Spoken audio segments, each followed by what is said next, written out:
हे माँ तू जगत कर जग जननी, हे माँ तू जगत कर जग जननी।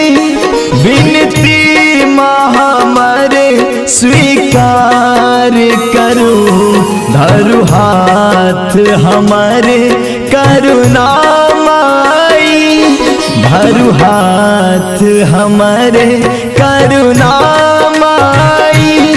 भव सामा हमरा पार करूं, हे माँ तू जगत कर जग जननी।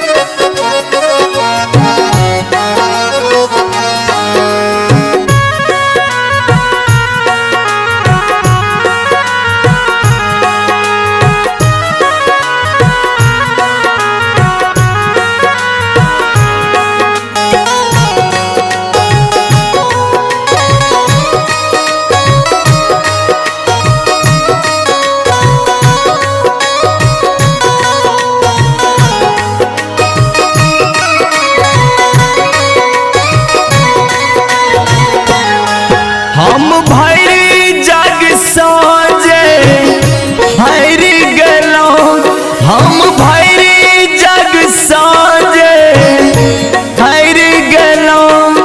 माही के शरण हम आएब गलों, माही के शरण हम आएब गलों। हे ममता मई जग तारिणी माँ, हे ममता मई जग तारिणी माँ।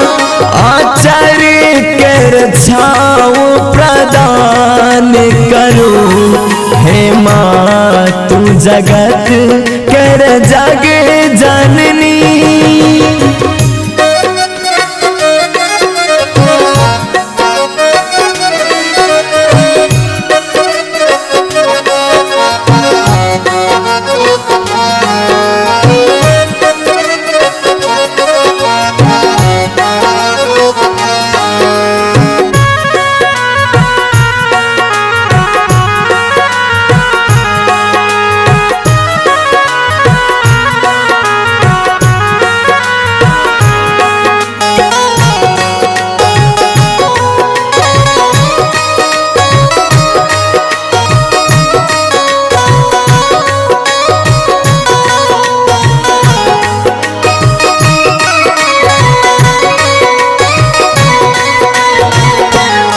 हम पाप में डूबले अज्ञानी, हम पाप में डूबले अज्ञानी। हमरा माँ पाप सा मुक्त करूं, हमरा माँ पाप सा मुक्त करूं।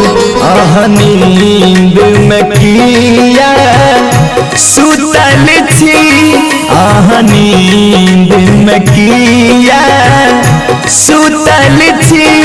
खोल चक्षु अपन कल्याण करूं, हे माँ तुम जगत कर जग जननी।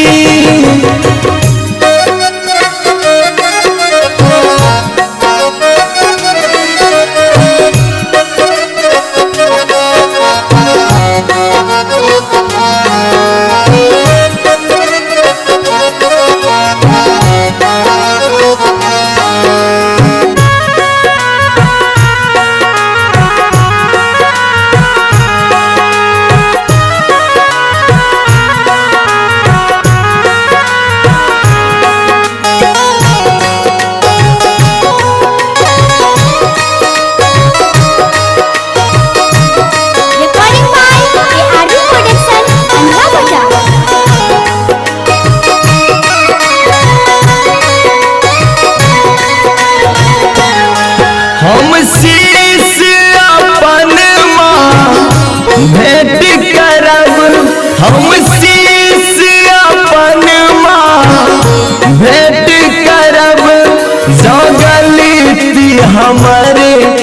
नहीं माफ करब, जो गलती हमारे नहीं माफ करब।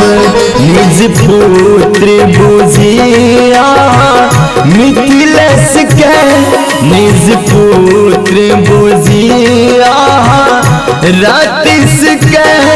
माँ दुखक हमारे निदान करो, हे माँ तुम जगत के जग जननी।